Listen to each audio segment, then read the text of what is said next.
A lo largo del curso hemos evidenciado dos líneas de análisis sobre un factor clave e importante que es la tierra. La tierra dividida en dos visiones. Una primera visión que es más de índole productivo, intensivo, invasivo, por así decirlo, y que tiene una visión de desarrollo agroindustrial,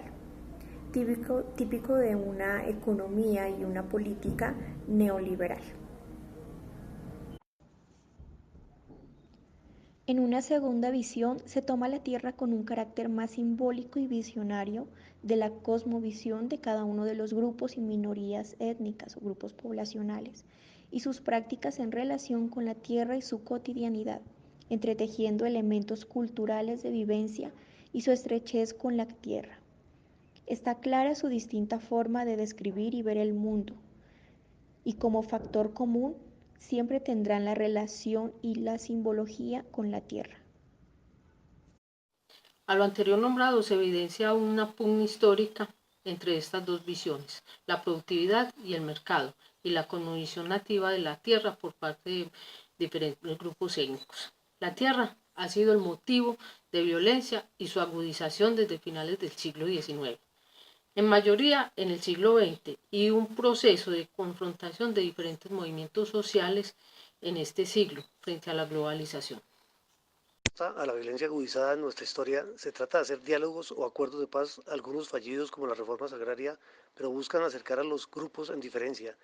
El siglo XX fue un siglo intenso de choques ideológicos, del campo como escenario de matanzas y masacres de carácter físico y simbólico por cada una de las ideas de los dos partidos tradicionales. El oleaje socialista de la Revolución Cubana, que al igual que la pugna por la tierra, influenció en nuevas ideologías, estas ideologías trataron de ser eliminadas con el fenómeno del bipartidismo político. Los diferentes acuerdos de paz hasta el momento han dejado un sinsabor en el sentido que es muy difícil que todo un país se ponga de acuerdo,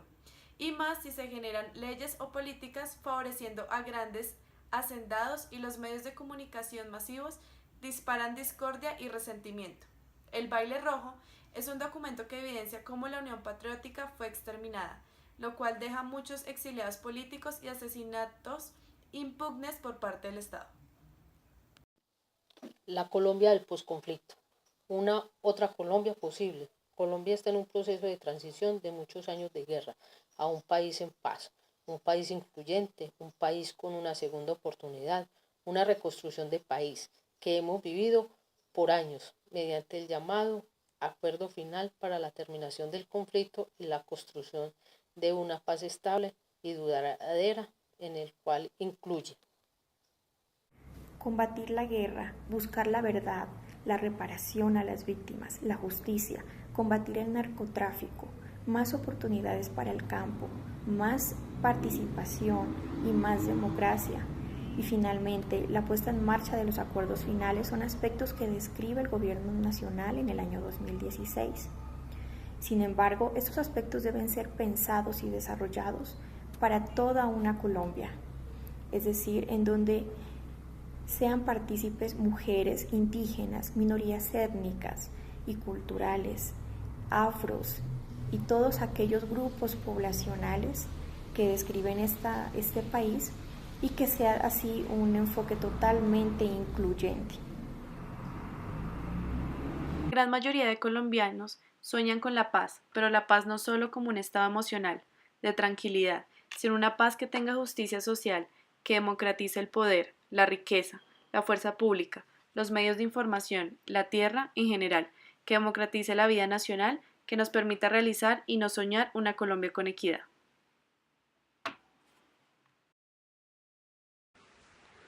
Así, después de la firma de los acuerdos y la terminación del proceso de transición, ese día verdadero después de la guerra, Colombia debe encaminarse a ser la despensa agrícola de Sudamérica y del mundo.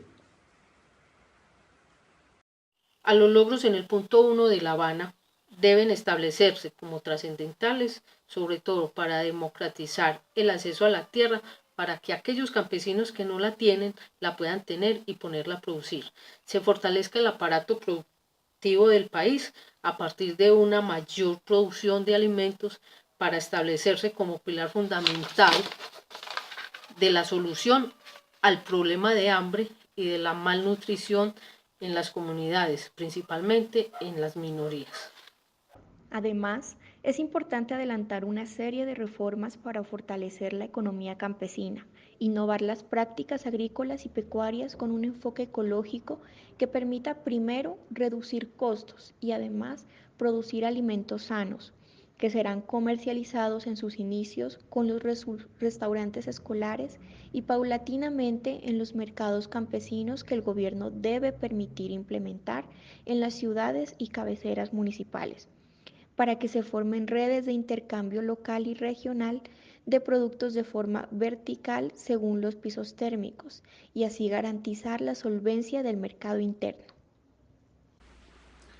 Las organizaciones comunales deben ser motivadas para que cumplan su labor de autogestión que permita el empoderamiento, la coadministración de bienes públicos y o comunitarios como acueductos, plantas de reciclaje, bancos de semilla, cultivos de agua, como parte de un modelo de participación y democratización de las federaciones de comercio.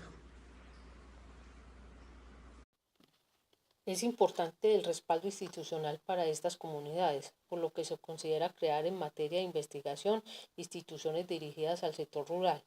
que permitirá, en asocio con los campesinos y universidades del país y Latinoamérica, realizar investigación para la innovación en las líneas de producción y transformación de alimentos y en el reconocimiento de las prácticas de los campesinos como metodología de política nacional y de manera alterna otra entidad del Estado.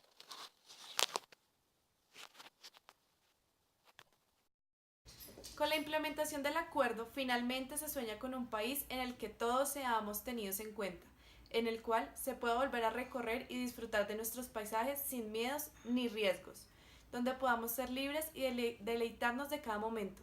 donde empecemos a reconocernos unos a otros como hermanos de una misma nación con igualdad de oportunidades y derechos. Un país sin odio, sin rencor y con una nueva esperanza de crecer y vivir en un país donde todos estemos representados, todos seamos incluidos, aceptando la diversidad cultural y dándole una verdadera oportunidad a la paz.